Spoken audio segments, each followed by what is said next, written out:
Hello, Dungeon fans. It's the Liching Hour. I'm your host, the Lich, and we have an interesting night ahead of us. We left our heroes in kind of a tight spot last. We're going to get that in a moment, but before we do, in Dungeon News. It's Puddin' Week 2018. Black puddin', brown puddin', green puddin', caramel puddin'. I'm kidding. If there was caramel pudding wandering around the dungeon, I'd be dead. For real dead. No, it's Pudding Week. And you know what Pudding Week means? That's right, Pudding Parade. That's right, tomorrow from 1 to 5 will be the yearly Pudding Parade. Bring the kiddies. But again, don't try to eat any of these puddings. Don't be a silly orc. Don't be a Gus. R.I.P. Gus. This year we're going to have over 100 puddings from all over the world in the Underdark. If we're going to set that record, we're going to steal that record from that dungeon we won't name. And if we do break that record, it's going to be because of you guys. That's right, helping make the pudding vats, the pudding feeding cubbies, the pudding rec room. You're the reason I get up in the morning. I know I don't sleep, it's a figure of speech. Okay, let's have a great puddin' week. Viva la dungeon! Okay, news is out of the way. We left our heroes in a little bit of a side quest. At least it felt that way. A little bit of a side quest. They were given by the Scions of Law for being found guilty for invading and attempting to steal an ancient chaotic artifact from the plane of law. They were deemed guilty, and they were charged with doing something for these guys, the law guys, the Scions of Law. And the first thing they had to do, though, was they were told to get a new set of eyes. And they found themselves outside of this house, this odd little house in the middle of a dark forest. And they got in there, and where we left them, and I blame myself. Well, there really isn't anybody else I can blame, right? It's me. I blame myself for having two of our characters charge in. The first one being the cleric. Having the cleric charge into a room to fight two ape-like things. And not only did they crit on him, but Snopes ran in, our dwarf, and they crit on him. And luckily, it was like a crit night. Luckily, the Megals, what's her name? Megals familiar, the hawk, Ormond, he crit too right afterwards, just breaking this Gnole's face. They're Gnole's face. Not your typical Gnole, not your D&D Gnole though. These are big rubbery face ape-like things with weird ears and big teeth. But Ormond just took one of them out, crit right in its face, and forcing the other two to flee, leaving Gunther and Snopes bleeding out on the floor. I had to do a couple of rolls. I wasn't prepared to lose these guys. Not here, not then. And you know what? In a good story, you've got the heroes survive some weird stuff. So we're gonna give them another shot. I did it legit though. I had Cassius was the smartest guy in the group. He ran in and rolled good to try to stop the bleeding, at least to keep him from bleeding out and dying. He managed to do that, but we're going to set ourselves up with a bit of a handicap. And Snopes and Gunther, our cleric, never have the cleric run in first. Like, I knew what was about to happen. I got really cocky. Don't get cocky in Dungeon Crawl Classics. That's another lesson I learned. I already knew that too. I don't know what the problem was. Anyway, I had Gunther run in. He went down. There was no one left to heal. Like, what was I thinking? But they're down for the count. They're stuck in this room. We're on the second floor of this old house. They had gone, Pix and Gunther had gone into a bedroom. They got attacked from a secret door behind a bookcase. And now the party's in there with Gunther and Snopes on the ground bleeding, and the two of the monsters, and one of the monsters dead there too. Two of the monsters fled back into the secret door behind the the staircase. So that's where we join them right now. They're scurrying. Cassius just got he's like, I think the bleeding stopped. Megal's very frantic. She lost two of her best friends not too long ago, and she does not, by damn, she's not losing Snopes too. Cassius stops them. Megal has Talia and Barrow help. They push a bed in front of the door. There's only one door in that. They go to close the bookcase. They close the bookcase, and they push a bed in front of that. And then Megal's the first one. She's an elf, so she gets a bonus to secret doors. But she's the first one to notice that there's a bookcase on the north side that in the last adventure they had met these little group of creatures that were more obviously not obviously, but they found out they weren't the people, the owners of the house. They were locked in a room, another bedroom, and this other bookcase is a secret door into that other bedroom. So apparently this house is full of little secret doors. So they pushed up a bed against there, and they're kind of locked themselves or barricaded themselves in this room. And that's when they realize that Pix isn't there anymore. So all this stuff went down. The two creatures ran into behind the bookcase into wherever they went. Everyone else rushed in to try to help Snopes and Gunther not bleed out. Meanwhile, Pix ran in to not chase, but to follow and find out where the other two went. She, moving silently, as a thief will do. We're going to roll for her. She gets a +3 to... She gets a +3 to moving silently. So that's 8, but she needs a 10. So she's going to... oh, wait. I'm sorry. I just rolled. We're going to flip over to... Boom. Okay. So she needs a 10. She's going to spend a couple points of luck.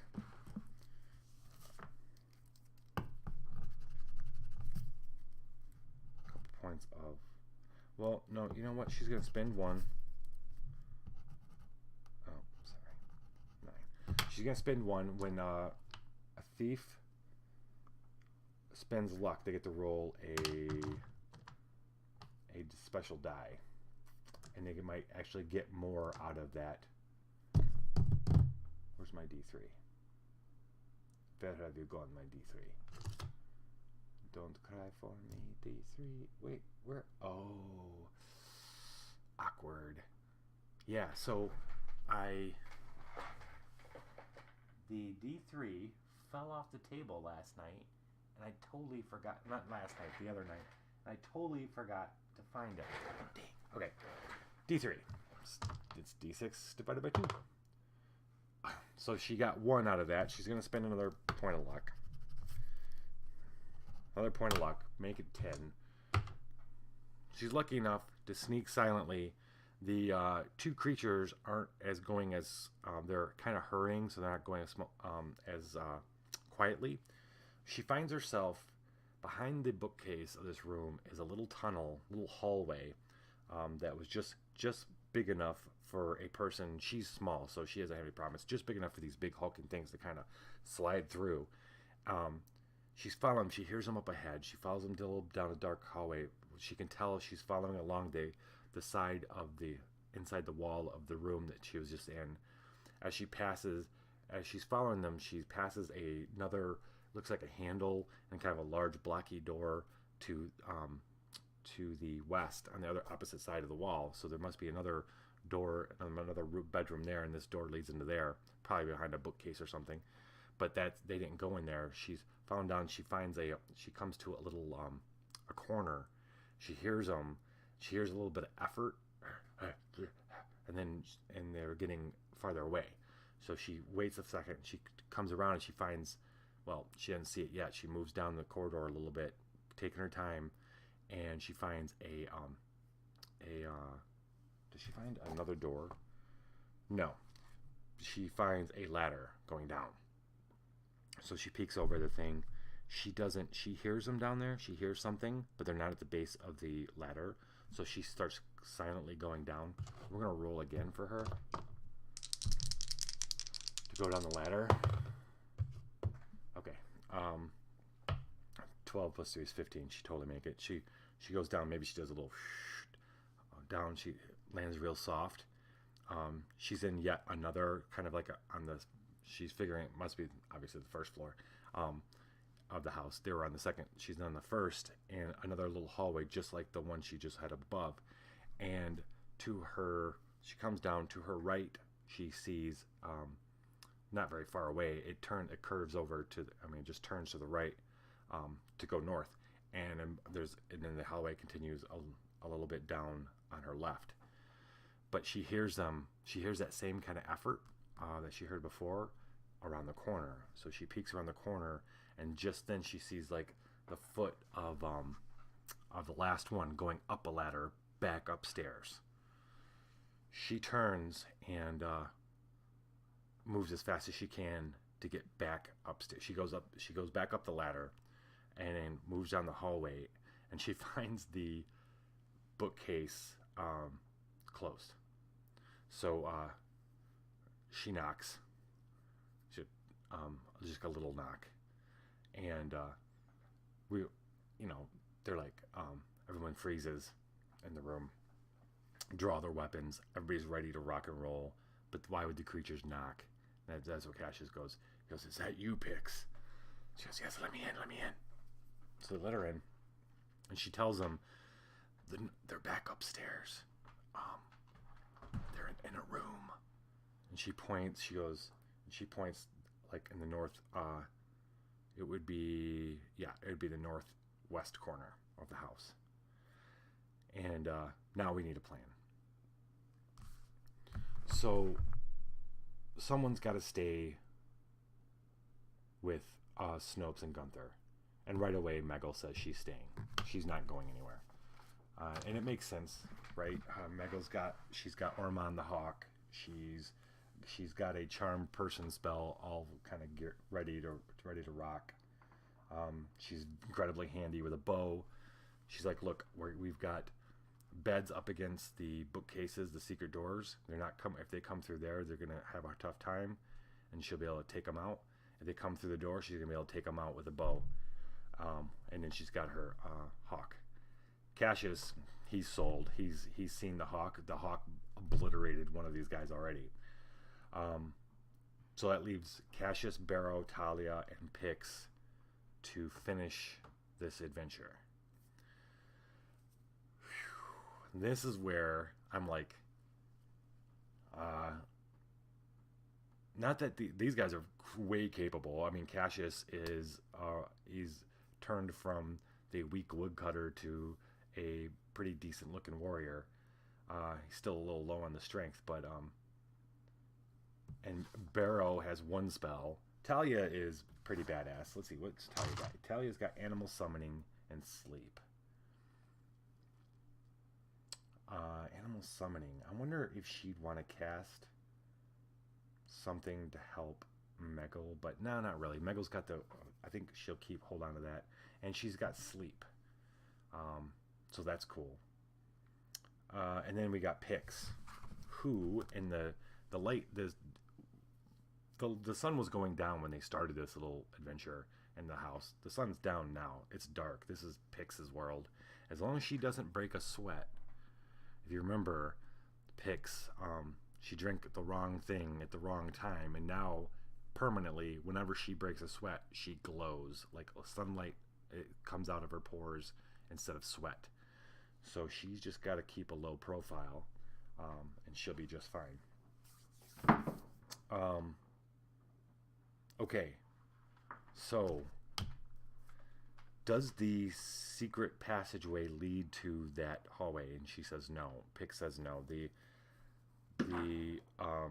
hallway she was in ends, and you got to go down and then go over and then up to go into that other room. So the idea here is, what's the best play in order to surprise these guys? They don't know that we know they're in there. They could be, I mean, it's very possible that they're coming down the hallway to flank us and come and try to hit us from behind.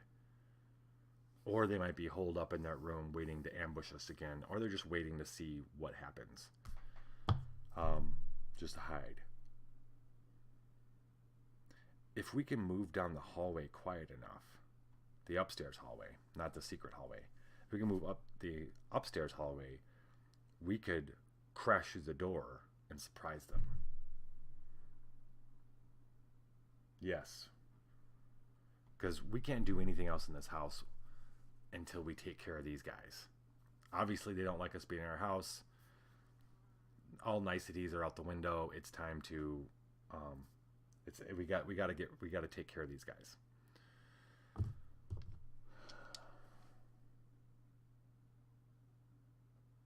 Okay, so first step is open the door and look out to see if they're trying to, if these creatures are outside already.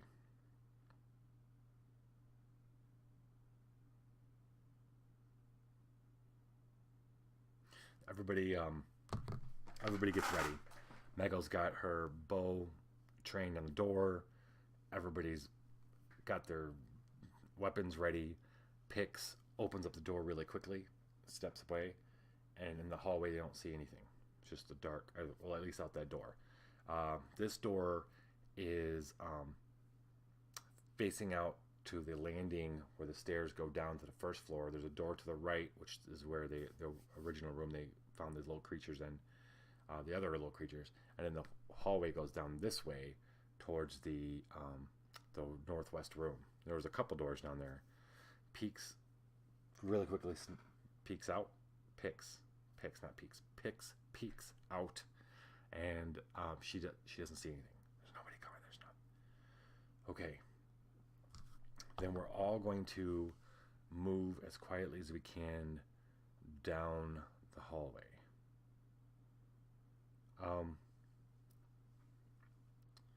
It's not going to be too hard for them to move quietly.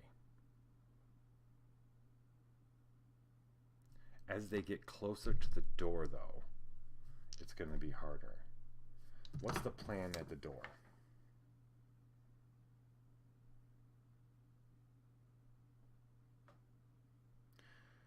Why don't I, Pix, sneak down and see if the door's locked? Or if I can unlock it. That's a pretty good idea. She's going to be really good at sneaking.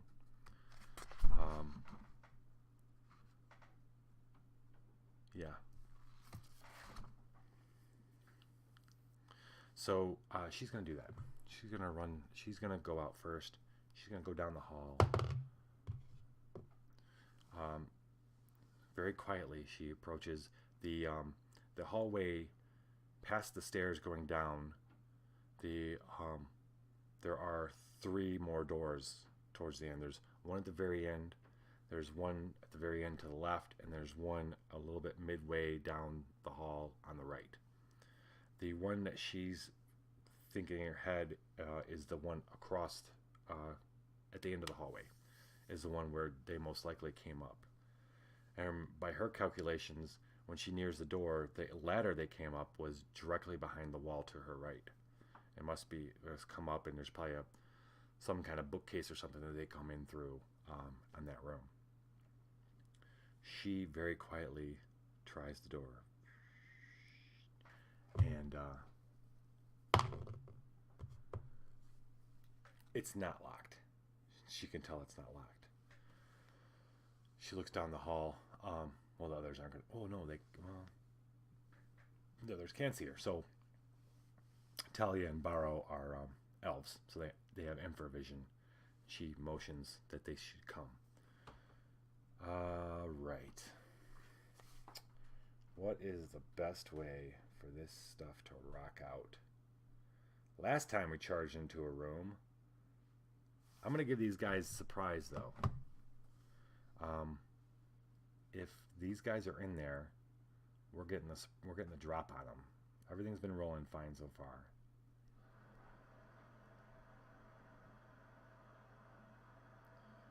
What's the best way?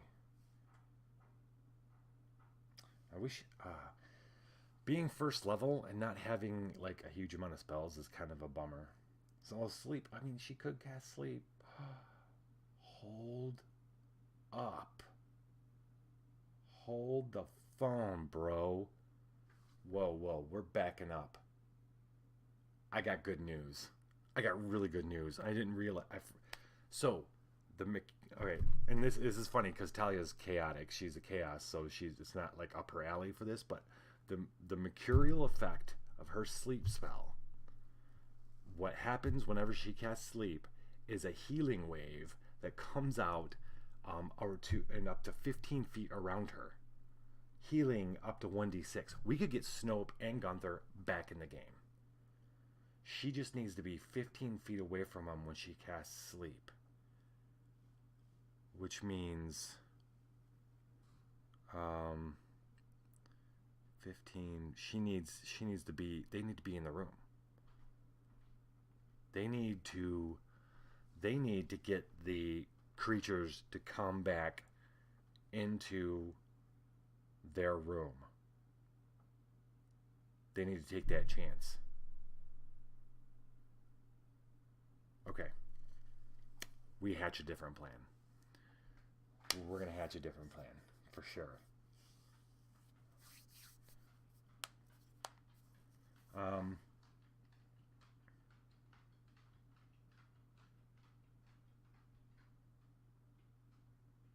We make them think we're hurt. Do we make them think we're hurt? We make them think that they have the drop on us. They make them think we've left. They know that there was a lot of us. So they're not going to be so stupid to come running back in there. We could just wait and eventually they're going to come.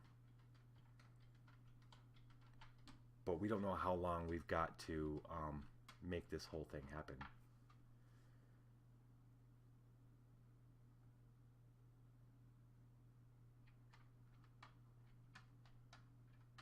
Huh.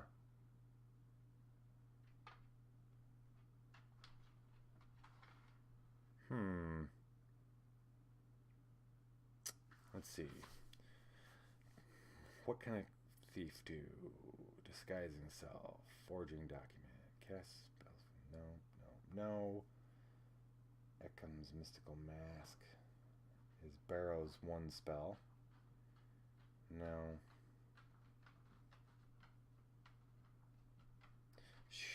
Talia could summon an animal. Any thoughts in chat? Anybody got any thought on how we can trick these creatures to come back into a room?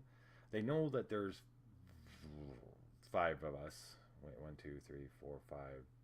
Wait, no, there were 7. 2 are down. So they know that there's 5 people still in this room. They don't have the drop on us anymore. Okay. Wait a minute. We don't have to have them come to us. We could just make sure Snope and Gunther are with us. Oh, yeah. I mean, they're going to be healing. It's not going to be great they shouldn't be moved, but Pix, our thief, is pretty strong. Can they drag him out?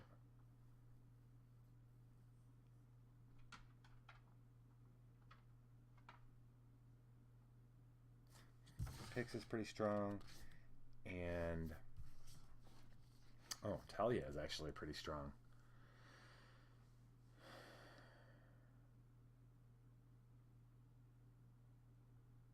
Huh.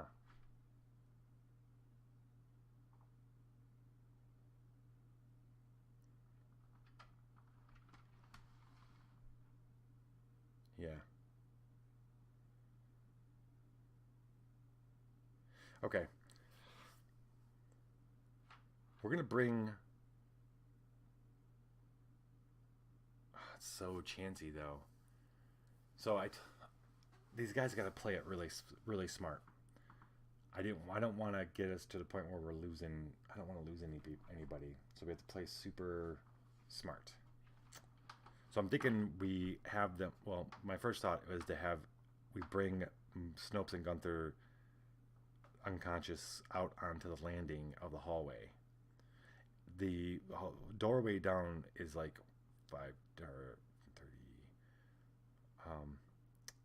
It's like 90 feet down the hallway, so that's too far. We could just run down the hall with their bodies and then cast a spell.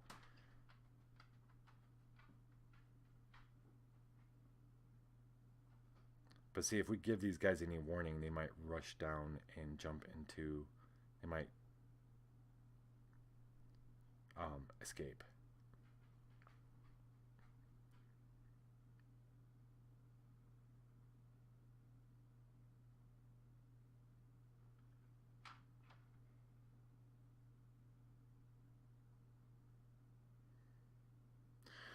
Well, these things aren't that smart. We're going to bet on them not being that smart. We're going to move Snope and Gunther out onto the hallway. We're going to have Pix out there. She's oh no, or Meggle. She's going to be crying over them. We need to make them think we've left.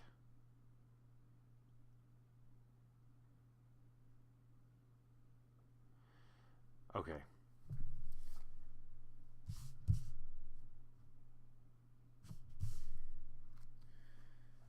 Cassius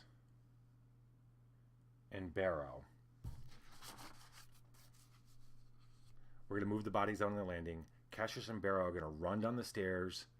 They're going to make a big commotion, and they're going to open and slam the front door, which they came in. Meanwhile, Meggle is going to be on the ground crying, and Talia and Pix are going to be in the back. What needs to not happen? This whole plan hinges on Talia not screwing up her spell check roll. She screws up her spell check roll, this could get really bad really quick. But Barrow and Cassius are going to be just going to slam the door, and they're going to be ready to run back up. The idea here is make them think majority of the party left, and they left, they're dead, and one last person is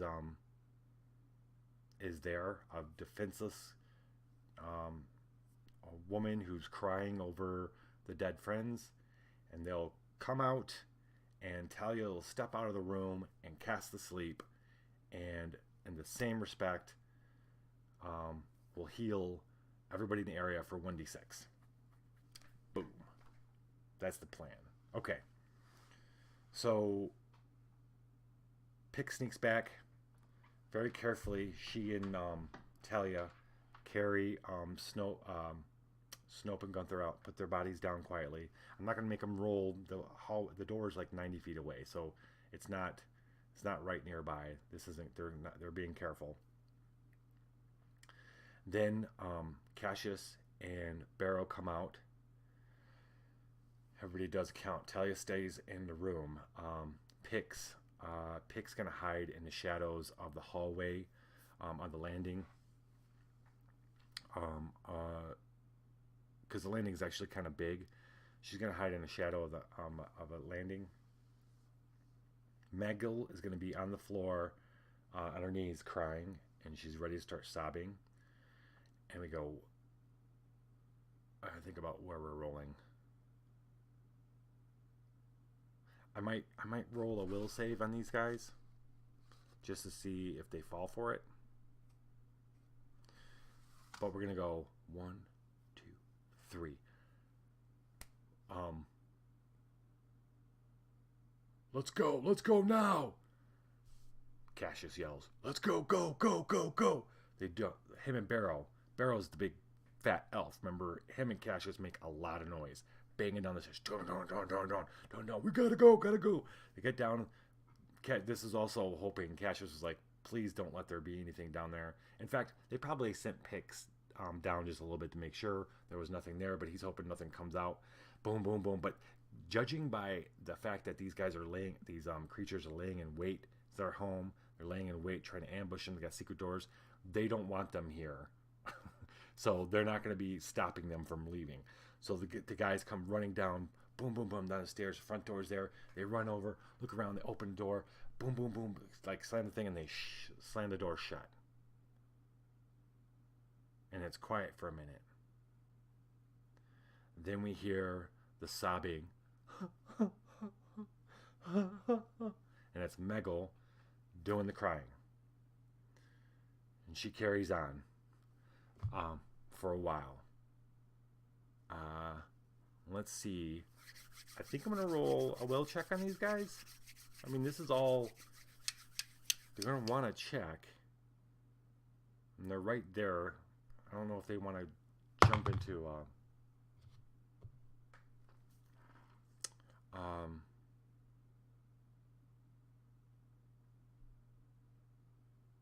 Okay, I'm giving them a will check. And they rolled pretty darn good. So, it doesn't necessarily mean they're not falling for it. They're just going to be super,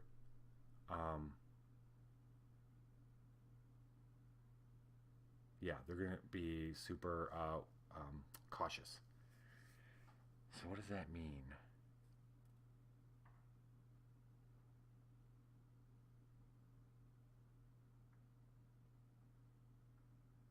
Okay. They are not dumb enough to come out the door.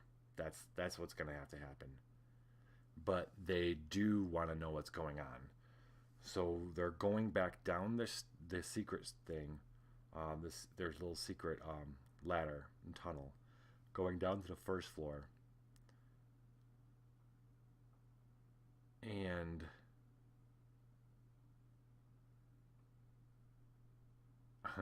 are they going to come out near the front door?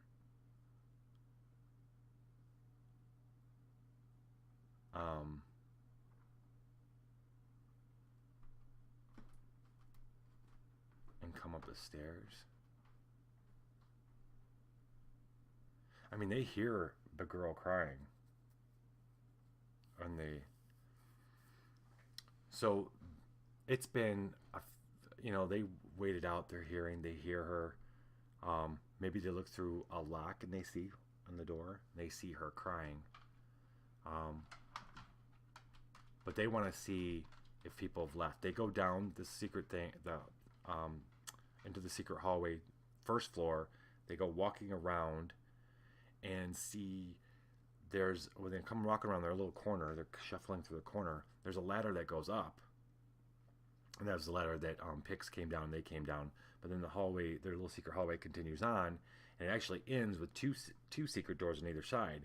One is the grandfather clock that was there at the front door, and then there was a secret door that goes into it, like a dining room or another room to the right that the characters haven't explored yet.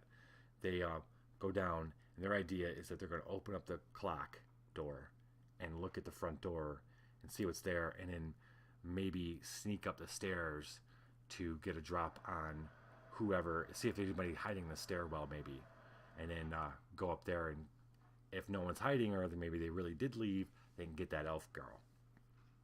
So they go and they open up the clock and they find no one there, because they've waited a little while, right? Well, Cassius started thinking, and he'd already started getting ahead of himself. He's like, well, if they didn't come out right away, and they haven't come out, and this hasn't drawn them out, they might be getting smart. They have all these hidden tunnels. He needs to get what would I do? And he definitely thinks if they smelled a trap, then one of the things they might do is come down and make sure that people had left, look at the front door. So he and Barrow he goes, come on. Right before these guys came out through the, but he doesn't know where they are, but right before they came out through the grandfather clock, he has him and Barrow. They don't want to go back up the stairs. There's a door. There's the front door, and there's a door to the side. That's the door to the room that also has the secret door, and he opens that, and it opens up into a soot-darkened fireplace stands in the northwest corner of this parlor, its embers throwing a crimson glow over the warm room.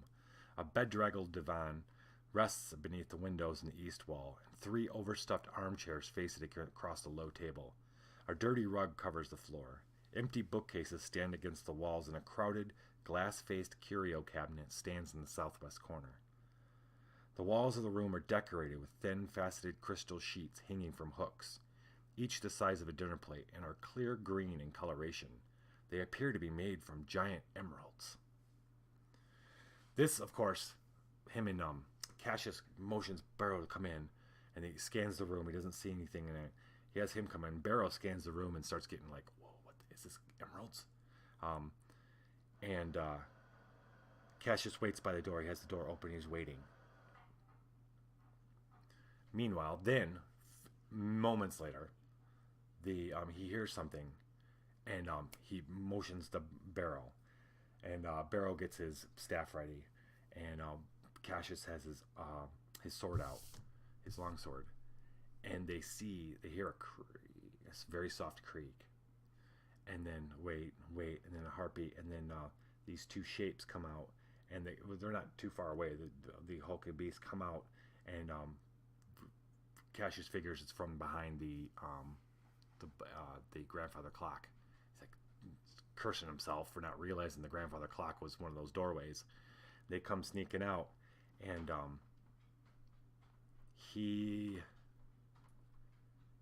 they look like they're going to go to. He's getting the idea that this thing's going to go to the front door to look out the front door. If he does that, he's probably going to see Cassius, because he's probably going to look to the right. There's a good chance. If I'm going to give Cassius has the moment of surprise if he takes it now. Feeling very, but that ruins the whole casting to sleep and healing people. But then again, if these are the only creatures in the house and he can kill them, he doesn't know what they're going to do. He knows that there's probably 2 of them. Oh, Barrow doesn't have Barrow doesn't have a staff. He has a flail. That's cool. Oh boy, Barrow. If only you were more useful. One day, Barrow. Anybody in chat? Should Cassius get the drop on the Gnole right now, or softly close the door, or close it a little? Well, he'd have to softly close the door, and then let it to see what happens next.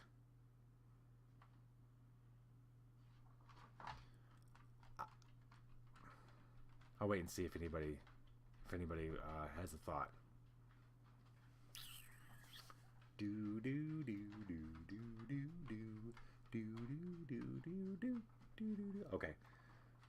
Okay.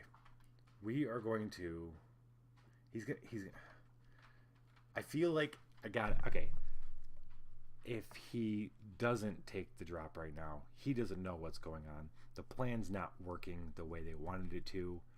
Anything could happen if he closes the door. He feels like he needs to take his shot. So, he makes the move to Barrow. Barrow's like, and Cassius charges out. I'm giving him the drop on him. It's going to be a surprise. He is rolling.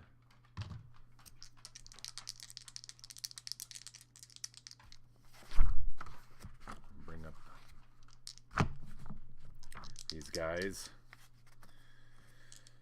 Okay, they have a armor class of 13.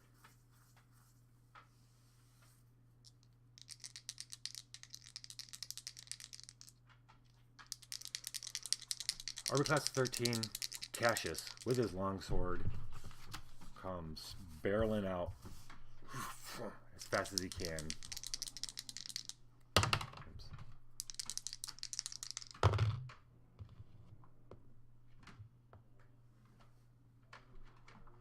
Man, the rolls are not coming good. Not at all. He did roll pretty good on his deed die. He rolled a 3. That puts him at 11, and he needs 2 more to make a hit. We're not missing this. He's gonna spend 2 of his. He's gonna spend 2 luck. He's at 7 luck now.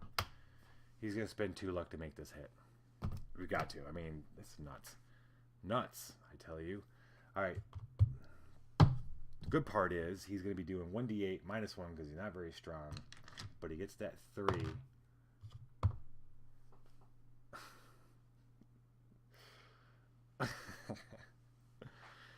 The dice are he's not so good. He's not so good. He's doing 4 points of damage. 4 points of damage. Right. Okay. So, 4 points of damage. It's not enough to kill this guy. He hits him pretty hard, though. He surprises him, blasts him. He shuffles over. His longsword cuts in deep, but he's not dead. There's another one to his left. It's coming out of the other one's coming out from behind the grandfather clock.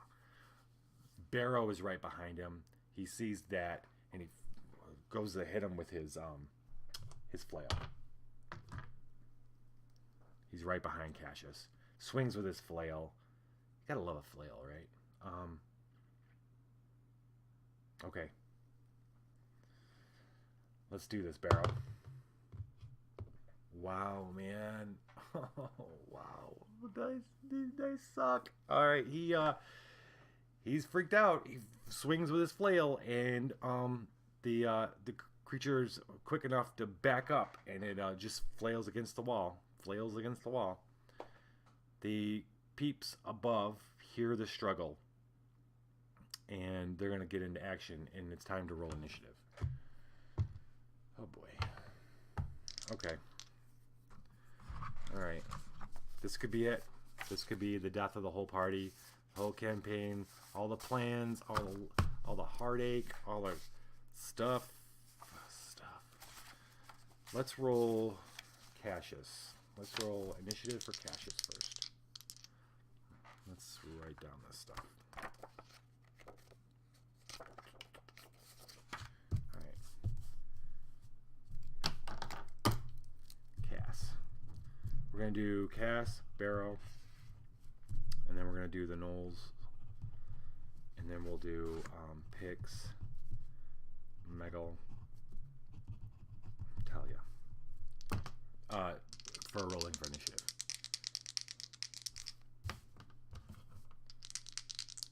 Alright, Cass first. We need to find a better die for Cass. You're seeing this, right? This does not bode well. This does not bode well. 1. Okay, great. Great. Let's find a 20-sided die that rolls good for us. Barrow.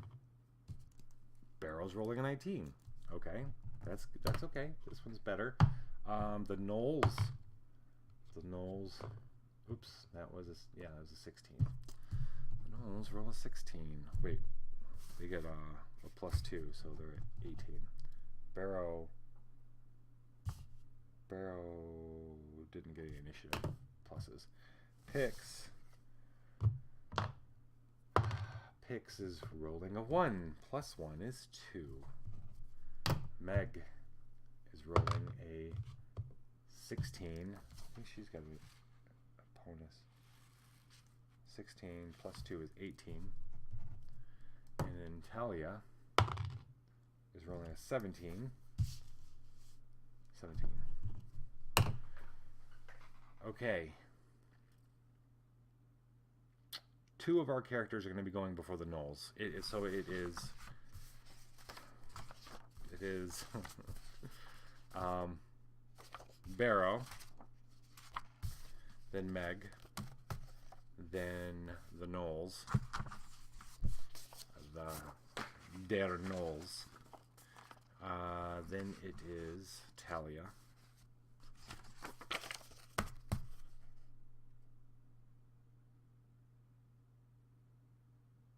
Then it is Pix and Cassius.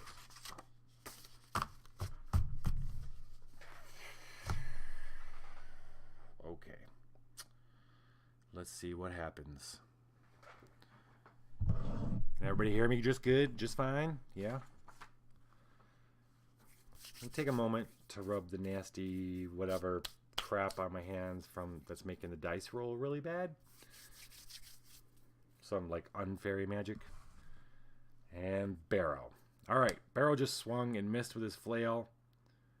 He doesn't really have any spells that he's very aggressive.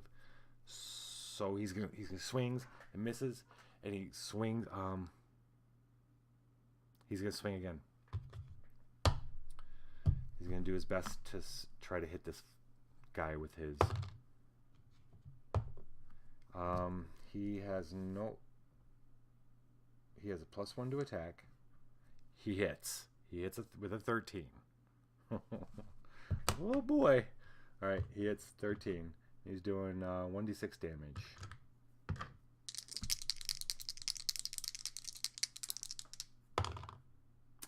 Five points of damage. We're gonna burn. This is the first time Barrow hasn't burned much luck at all.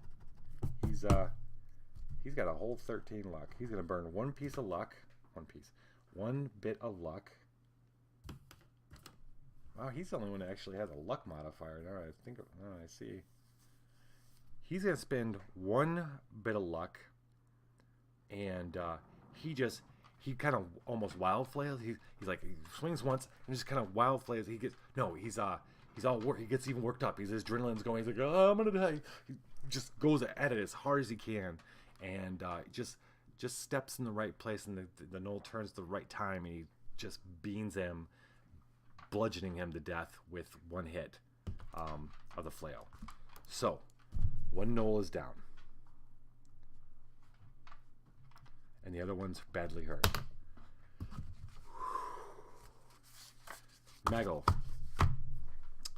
Meggle needs to get her butt downstairs. We're talking about she's got to come down 2 flights. It's not like she's gonna. No, she doesn't have to come down 2 flights. She sends a very angry bird. She sends the bird. The bird flies down. Yeah, sure. It's a big hawk, but yeah, this house is big enough. It just flies down. That's fine. I'll tell you what, that Gnoll is gonna poop its pants the moment it hears that bird coming down. If it hears it caw or anything, or sees it, because it just obliterated his friend's face earlier. So the hawk, Ormond the hawk, comes flying down, and attacks the one that Cassius just cut into.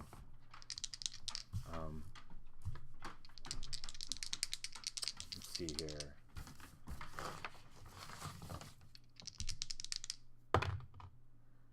$17 plus 1 attack is 18. He does 1d3 damage. So 1d3. 3 divided by 1 is 1. I've been rounding down. I think rounding down is the way to go, but it doesn't matter because that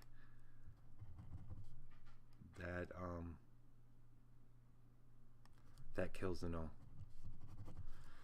So the hawk flies in, talons in the Gnoll's head, and rips out an eye, and the thing kind of squeals and falls.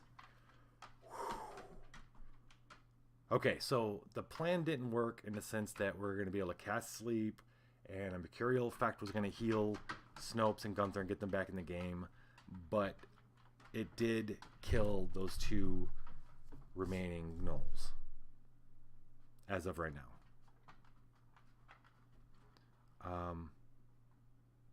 Okay.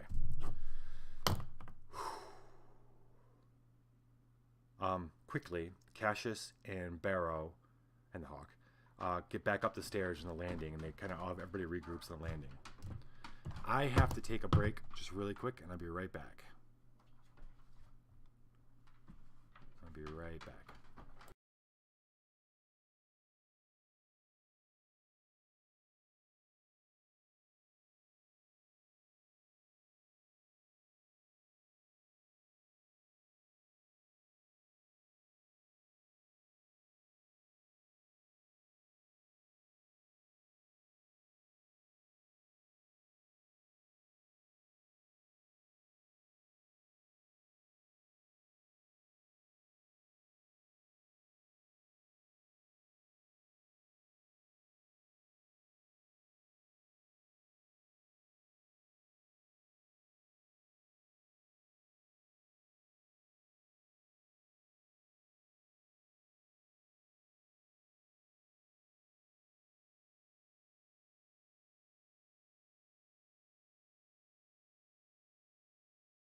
Okay, we're back. So what happens now? We've reconvened at the top of the landing. Everybody's armed and pumped up, and kind of watching to see what happens. Moments pass, and nothing happens. No signs of any other gnolls. They could all be dead. More could be hiding. Now is the time to make a tough decision. Looks like we got to go back to the plan we had earlier. Everybody gets back in the room, gets Snope and Gunther, who's still okay, to get them back in the room. Megal's going to keep a lockdown on the room. They move the beds again to block doorways. And now it's Barrow, Talia, Cassius, and Pix are going out into the house to explore, to try to figure out what they need to find by getting new eyes. That's what they were told to do in this house. So that's what they're going to do first. They're going to start upstairs, since they're up there, and they know that those guys were hiding in that one room. So they're going to do that first. They might as well check all the rooms upstairs and make sure there aren't more of these gnolls hiding. So they're going to check that room first to see maybe there was another one in there. They go down the hall quietly, and Pix opens up the door and peeks in, and she sees 2 beds, one of which is well constructed, occupy this back room. An open closet is visible in the northeast corner of the room, and a pair of windows stand in the north and west walls. A chest of drawers is placed against the south wall, a litter of odds and ends covering its top. A closed wardrobe rests against the east wall. Now the guys, everybody is pretty. Everybody suspects every piece of furniture is hiding a secret door at this point, because even Pick says like she saw door handles in the secret hallway to go to other rooms, so it's a pretty good chance. And especially this room, the one that right to the inside the door is definitely probably they try it out and it opens up and there's a secret ladder going down. There's nothing in there. I mean, creature-wise. Barrow goes over to check out the chest drawers and to see what's on it. And it's a bunch of clutter, like empty perfume bottle, a lady's hairbrush, which is all odd, a large pewter spoon, and then he finds a key ring he holds it up and it has 4 keys on it. So he takes that. Inside the closet, they find a woman's embroidered silk cape. But other than that, it's just kind of empty, and it's the same thing that opens up to behind with the ladder behind it. Um, Nothing else of note in the room except for these keys. So they come out of that room. They push a bed up against the secret door, the wardrobe, the secret door. They check the dresser. There's nothing. There's nothing behind it. They open the door, and they very they got to have a system for opening these doors. Pix opens them as quietly as she can, and then with Barrow and Cassius and Talia ready, and Talia's got her. Everybody's ready to rock. Talia's got her sleep ready. Barrow's got his flail ready. Cassius got his sword. The door's not locked. Pix pushes open, and 2, 4, 3 plain wooden beds are situated in this room, occupying much of the floor space. 2 windows in the southwestern walls provide light and a pleasant view of the forest. Oh, they don't. It's dark. A large trunk sits by the north wall, and a grand wardrobe stands against the eastern wall. A macabre musical instrument, resembling a 6-foot-tall harp made from bones and sinew, is propped near the south window.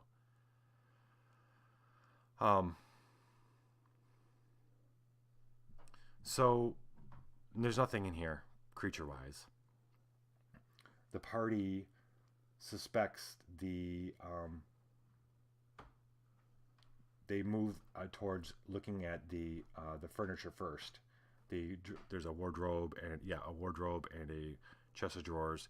Turns out the wardrobe does open up to the secret passage, so they push a bed in front of that, and then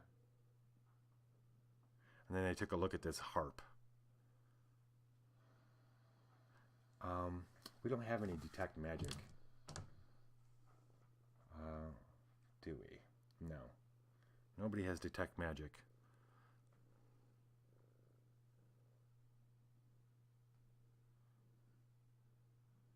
Yeah. But it's a crazy crude kind of thing, and they're pretty sure the bones are probably people or something that it was made out of. But it's too big to take with them.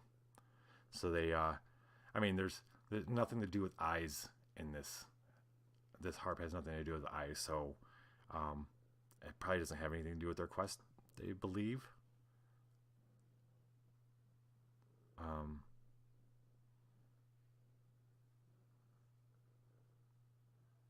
Yeah, they're not going to play it because we want to alert more people to what's going on. The trunk opens up; it just has a blanket. Okay, so nothing in that room. They come back out, and they open the north door, and they just see a bathroom, and nothing in there. So they close that, and that's pretty much the rest of the second floor. So quietly, carefully, they go down. Well, should they go in the secret doorway? I don't think so. I think they go down the landing. They know now the secret doors exist. But getting caught in the secret hallways would mean that only one person can fight at a time. So it'd probably be a really terrible place to get ambushed. So they're not going to do that. They go down the stairs to the front room. The 2 gnolls they killed are there still. Nothing's new. They go. Barrow motions them to come into the room that he and Cassius hid in, because he wants to look at the curio cabinet. They open up and they go in there. Still nothing's changed, and he checks out that curio cabinet, and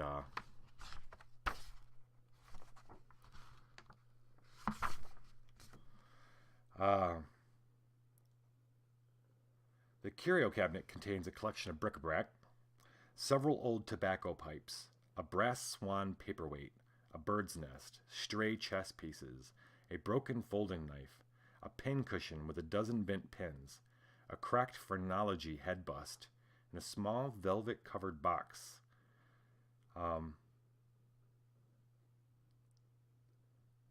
Yeah, and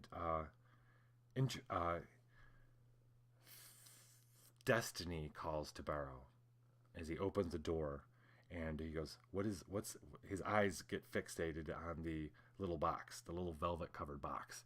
He reaches and he opens up. And he opens it up, and inside is red velvet and are a pair of faceted dark green gemstones.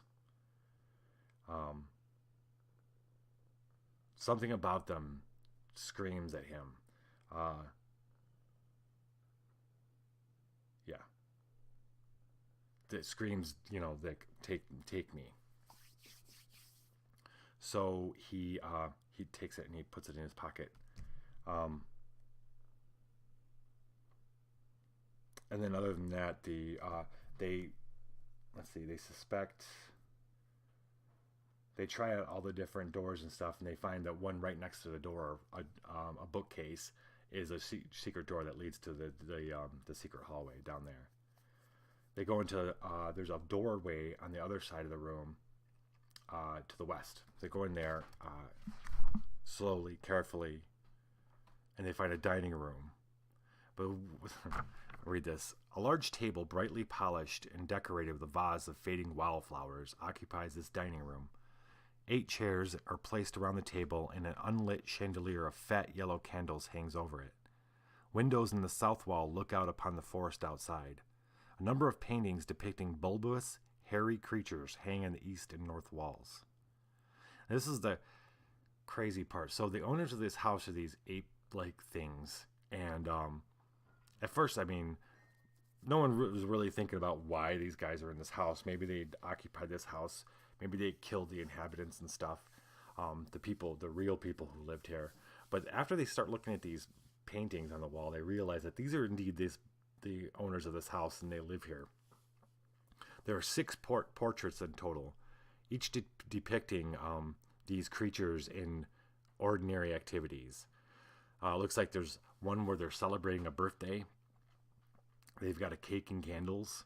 Another one where they're having a picnic out in a field. There's one where they're flying a kite, and they're all wearing in the paintings. They're all wearing like almost human not almost. They're human things. They're trying to emulate regular people, not just human, just humanoid or like normal people. They got hats and scarves and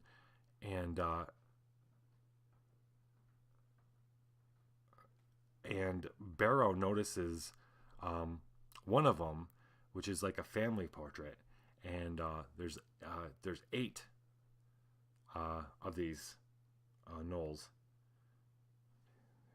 4, 5, 6, 7. Yep, there's 8 of them in this picture, and he notices a name, and he's like, "Where do I know this name from?" And Barrow was an artisan. He was an elvish artisan, and he goes, and it's E. Plunkett. He goes, "This is a very famous painter who, if I remember right, he mysteriously disappeared 3 years ago, or some time ago." So apparently, this famous painter had painted this family of gnolls, and who knows what happened to him after that. So there's a door. This is a dining room. There's a door to the kitchen. They open that up, again, quietly. A cozy kitchen occupies the rear of the house. The scent of baking bread hangs in the air. Somebody was here cooking just recently. A large oven stands against the east wall, and a massive table fills the center of the room. The table's surface is marred by cleaver and knife marks. A hand-cranked sausage grinder and a bowl filled with ground meat sits atop the table. One counter is covered with flour and scraps of fresh dough. A tin canister rests there as well. A small brass bell dangles from a wrought iron arm set into the wall, its cord running down to the ground and disappearing through a hole in the floor. 3 doors stand about the room, one in the south wall, one in the northwestern hall, and the last in the east wall beside the oven. A flight of stairs descends from the room in the southwest corner. So there's a lot to take in here. And the party's taking it in. First off, everybody gets tense and readied because somebody was cooking in here. It might have been the two that attacked them. It might not have been. The picture in the dining room showed 8. They've only met 2, so they have no idea what else is they're in for.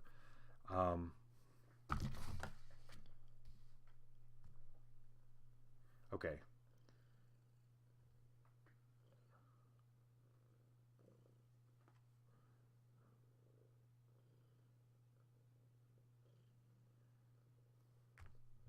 Okay.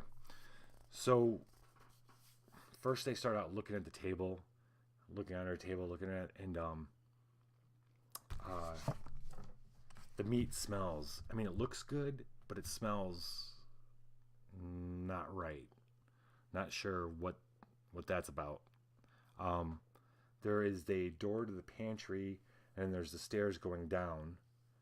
And then there's the bell, the little bell that rings, and the thing that goes down. Cassius looks at this, and he's like, okay, so there's something or somebody who lives down there that rings for its food. That might be a good place to go.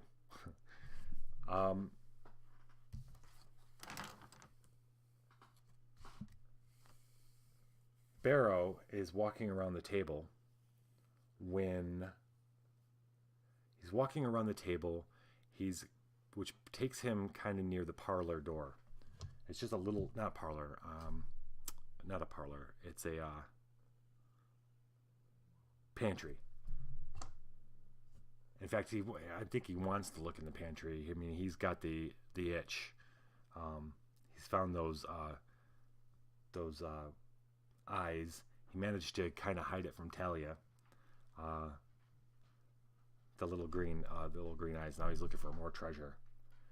We're gonna do a luck check. He's gonna do a luck check. Ooh, 19.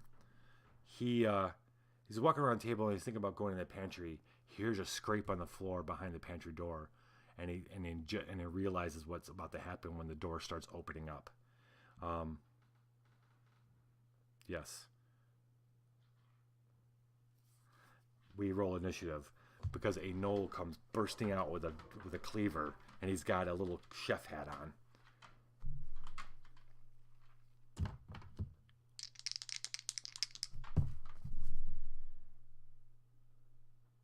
Okay.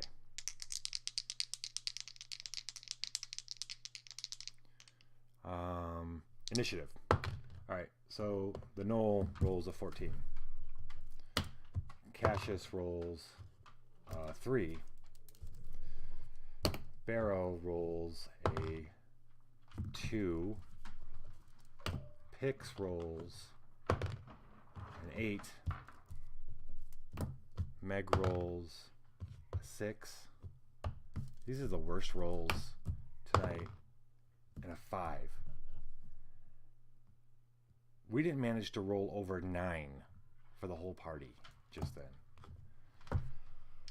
The Gnole's going first. It's coming at Barrow with the cleaver.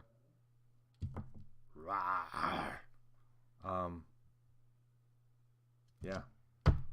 Actually, the only person who's got plus initiative is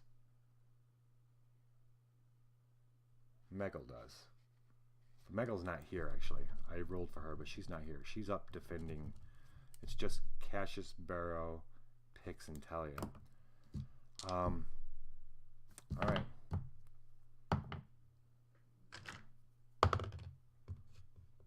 Okay. Barrow has an armor class of 11. Even with a +1 for the Gnole, he only rolled a 10. Oh. He rolled a 9. +1 is 10. So he comes wildly swinging the cleaver, and as a credit to his size, Barrow manages to deftly dodge out of the way and isn't hit. So next up is Pix. Pix, I'm gonna roll to see if Pix can.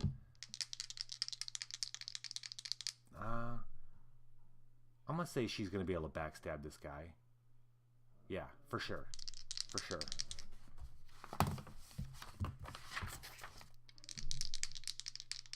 She's a +2.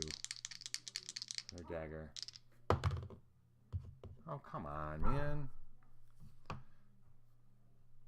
Come on. Alright, so she misses.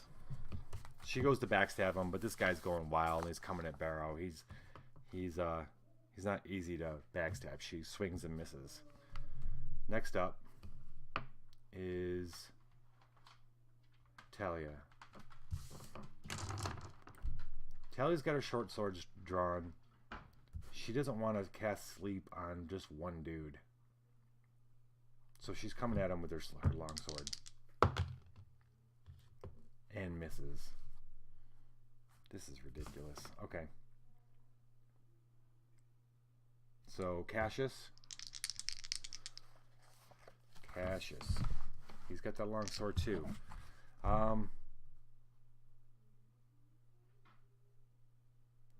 Cassius is going to do a mighty deed. He's going to kick over. He's going to attempt to kick over the table and try to block this guy back away from the party. 1d6. Of course he doesn't do it. And of course he rolls a 4. Whatever. Okay. Yeah, the table is so heavy, he like goes to kick it and it like bounces him back. Almost hurts him. And finally, Barrow. Barrow, someone's swinging at him with a cleaver. He swings with his flail. Wow, look at that. Finally, an 18. He beans him with his flail. Doing 5 points of damage. That's a respectable point of damage. Not enough to kill him. But the guy is definitely hurt bad. So the Gnole gets hit with the flail across his face and his chest. He's he takes another desperate swing at Barrow. At least the monsters are rolling bad too. He rolls a 7. Does not connect. It's a wild swipe. Does not connect. Picks moves in for the kill. She's gonna get him this time. 14. She does. A backstab with a dagger does 1d10. And she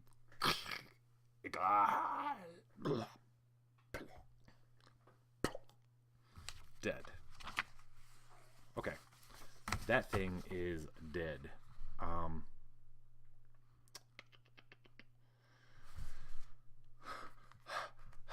They look in the pantry to make sure it's not like it's just a small room. Doesn't look like there's no secret doors they can find. It's just a bunch of pickled vegetables and oddly familiar meat things that don't. Well, I think unfamiliar. Like they're not. It's not stuff that they're used to seeing in jars. Could be anything. So they're trying to decide, do we go? There's another door out of here, out of the kitchen. Looks like it leads back towards the front door and stuff. But it's either that way, or it's not too far from the front door. So there's probably like it's probably the other end of the hallway for the front hall. So the best place for them to go, they confer, is to go down the stairs. And they kind of move slowly down the stairs, Picks leading the way, and she comes to a locked door, and she's gonna try picking it first. Let's see. Hold on, I gotta take care of my dog. 1 second.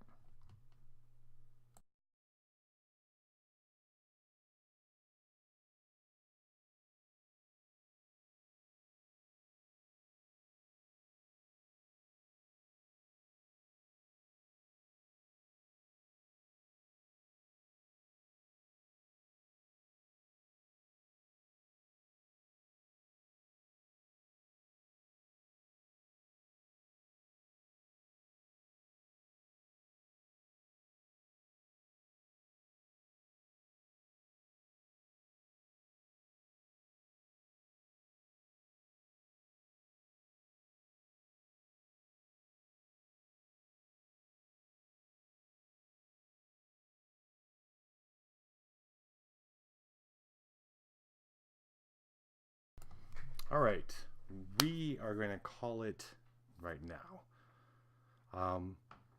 So, as it stands, we have Meggle upstairs guarding Snope and Gunther, and they're unconscious in a bedroom barricaded in this house. Cassius, Barrow, Talia, and Pix are exploring the house. They're now going downstairs into what's probably a basement. They've met a locked door. They had to fight another of these creatures. Barrow found these two small, very interesting emeralds in a curio cabinet. And next week, we're going to see what's behind this door. And I think it's going to be the exciting conclusion of the Gnole house. That's what, by the way, I didn't notice that. I didn't mention that last time. We were playing the Gnole house, maybe I did, by Michael Curtis. It's a level 1 adventure that was a free adventure in the free RPG Day book that Dungeon Crawl Classics put out. I think you can still get it on the goodmangames.com. Probably DriveThruRPG too. It's a cool little thing. These guys, these gnolls are kind of disturbing. Hopefully that came across. But thank you for watching. Subscribe. No, don't subscribe. Follow me here or on YouTube. This video is going to go up on YouTube as soon as I'm done. Other than that, have a great weekend. Viva la dungeon!